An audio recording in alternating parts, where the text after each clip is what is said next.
Elvis arrived in his private railroad car at Union Station, but because of the expected crush of Presley fans, his plush home on wheels was spotted far down the tracks, away from the station waiting room. We found out about the change of plans, and so did a few of his admirers. Ready? Here at Union Station, in spite of all the secrecy, Elvis Presley, being mobbed by teenagers, is coming up to the... Elvis Presley, how are you? Hi, sir. How are you? Ivan Smith, representing ABC with KCW-TV. I'd like to welcome you to Portland. Thank you very much. What is your concert tonight? How long a duration will it be?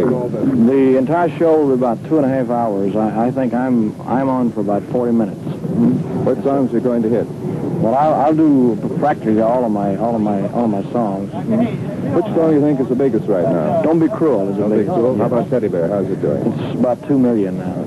We have a bunch of teenagers up the other side of the studio waiting to see you, and as you can see, in spite of all the secrecy and this little devious plan, a lot of it's leaked out. So I think yes, it always does. It always does. But I don't mind it. In fact, if you come into a place there's nobody there to meet you, you start wondering, you know. Really? You're going to allow film tonight at your press conference during your show? Am I going to do what, sir? Allow film, movie film. Oh, yes.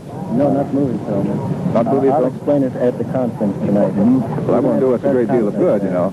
Excuse me, I said yes. He says no. I don't know what's going to happen. Well, I'll explain to you tonight. Very nice talking to you, sir. We're going to have to run here. All right. Well, thank you very much, sir. All right. Gene?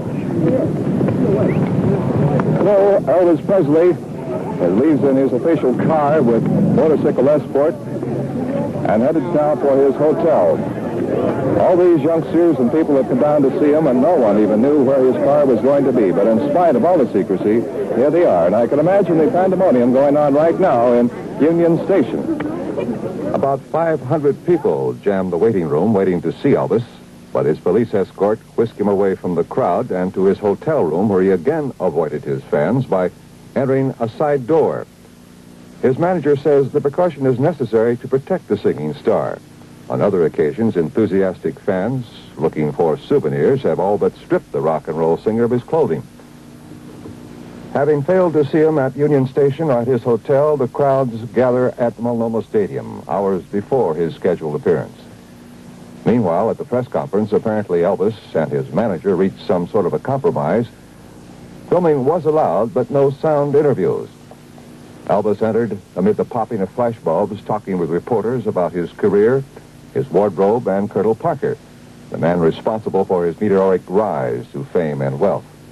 It was the Colonel who dressed him in tight-fitting open front shirts and flashy trousers, but it was Elvis who put the wiggle in them. He says he doesn't wear makeup. That pasty skin is natural. He wears sideburns because, as a kid, he admired truck drivers, and they wore them. He says he's ready to be drafted if and when they call him, and yes, he'll get his hair cut because most of the guys wear crew cuts, and he wants to be one of the boys.